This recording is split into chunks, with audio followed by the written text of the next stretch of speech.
Chê Tuân Du ngu không ai bằng, tại sao Tào Tháo vẫn chọn làm mưu sĩ?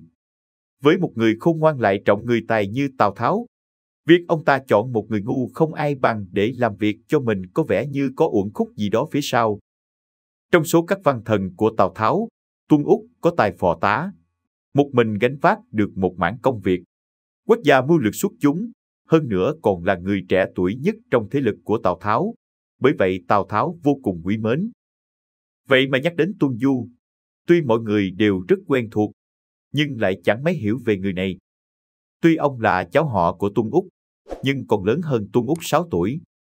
Khi quy phục Tào Tháo, Tuân Du đã 40 tuổi, ít hơn Tào Tháo 2 tuổi. Trong thời đại tuổi thọ con người khá ngắn ngủi ấy, Tuân Du có thể gọi là ông rồi. Và lại phản ứng của nhân vật này có vẻ như không hề nhanh nhạy, bản thân Tào Tháo cũng nói Tuân Du ngu không ai bằng. Thế nhưng điều khó hiểu là, dù miệng nói vậy, người đứng đầu tập đoàn Tào Ngụy lại vẫn dùng Tuân Du, chọn ông ta làm mưu sĩ cho mình. Suy cho cùng, nguyên nhân của việc này là gì? Thời trẻ, Tuân Du từng đi theo Hà Tiến bôn ba một thời gian. Về sau Hà Tiến thất bại, Tuân Du bị Đổng Trác nhốt vào đại lao. Sau khi Đổng Trác chết, Tuân Du mới quay về nhà. Khi ấy Tào Tháo nghe theo kế hoạch của Tuân Úc, rước vua đến Hứa Đô. Đồng thời ông còn viết thư cho Tuân Du, gọi ông tới bày mưu tính kế cho mình. Bắt đầu từ năm 196, cho đến tận khi qua đời vào năm 214, Tuân Du đã làm việc cho Tào Tháo 19 năm. Tam Quốc Chí có ghi chép rằng trong 19 năm ấy, Tuân Du đã đề xuất cho Tào Tháo 12 kế hoạch xuất sắc. Vậy 12 kế sách đó là gì? Tam Quốc Chí và các sách sử đều không ghi chép lại đầy đủ, chỉ liệt kê ra vài điều trong số ấy. 1. Khuyên Tào Tháo mặc kệ Trương Tú, đánh Lã Bố trước. Nếu như tấn công Trương Tú, Lưu Biểu chắc chắn sẽ tới chi viện. Nếu như mặc kệ, vậy thì quân từ bên ngoài tới của Trương Tú và quân Lưu Biểu không thể yên ổn với nhau. Kết quả là Tào Tháo không nghe theo. Sau khi khởi binh, Tào Tháo đánh Trương Tú trước. Về sau Trương Tú lại tiếp tục nổi loạn, gây hại một vùng. Tào Tháo tiếp thu đề xuất của Tuân Du, đánh hạ Từ Châu trước, rồi sau đó Trương Tú đã tự mình đến đầu hàng. 2. Ở trận Bạch Mã, Tuân Du đã hiến kế dương đông kích Tây. Ông khuyên Tào Tháo đem quân đến Diên Tân trước, phân tán binh lực của Viên Thiệu, sau đó đội kỵ binh nhẹ đánh úp thành Bạch Mã. Trận này chém chết được Nhan Lương, phá vòng vây cho Bạch Mã. 3.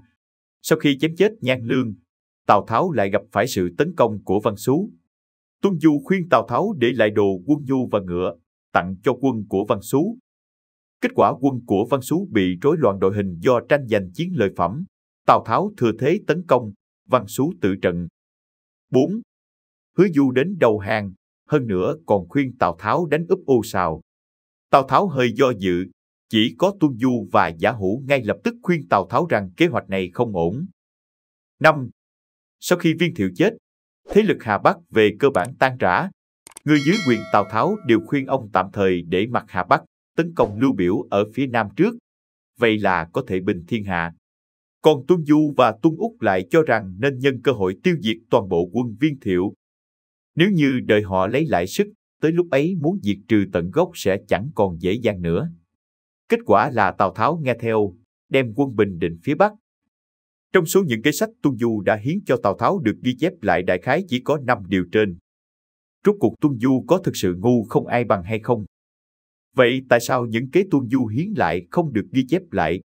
Điều này có liên quan tới cụm từ ngu không ai bằng mà Tào Tháo vẫn nói không? Khi ấy Tuân Du là nhân vật nòng cốt trong số các mưu thần của Tào Tháo, nắm trong tay rất nhiều chuyện cơ mật.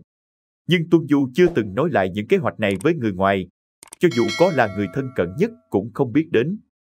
Từng có một người anh em họ đến tìm Tuân Du nói mấy việc vặt trong nhà, muốn hỏi xem ông đã giúp Tào Tháo lấy được vùng Ký Châu như thế nào. Tuân Du chỉ trả lời rằng, Tân Tỵ đến xin hàng thay cho Viên Đàm, Tào công chỉ dẫn quân qua là bình định được. Những chuyện khác sao mà ta biết được. Trong mắt người ngoài, Tuân Du là một ông già ngu ngơ, nhưng trên thực tế ông lại làm được việc không để lộ chút nào về chuyện cơ mật. Hành động ấy đã bảo vệ được đất nước, đồng thời cũng bảo vệ được người nhà. Tào Tháo đánh giá về Tuân Du như sau: công đạt bên ngoài ngu xuẩn bên trong trí tuệ. bên ngoài nhát gan, bên trong dũng cảm, bên ngoài yếu đuối, bên trong mạnh mẽ, không phô tài, không khoe công, trí tuệ tầm thường, ngu không ai bằng.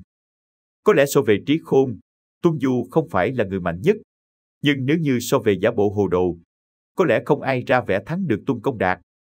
Đó cũng là trí tuệ lớn ở đời. Video chúng tôi đến đây là kết thúc. Cảm ơn tất cả các bạn đã quan tâm tới xe hay V88 và theo dõi video của chúng tôi. Đừng quên like, share và đăng ký kênh. Đặc biệt đừng quên bật chuông để theo dõi những video khác nhanh nhất. Một lần nữa xin cảm ơn tất cả các bạn.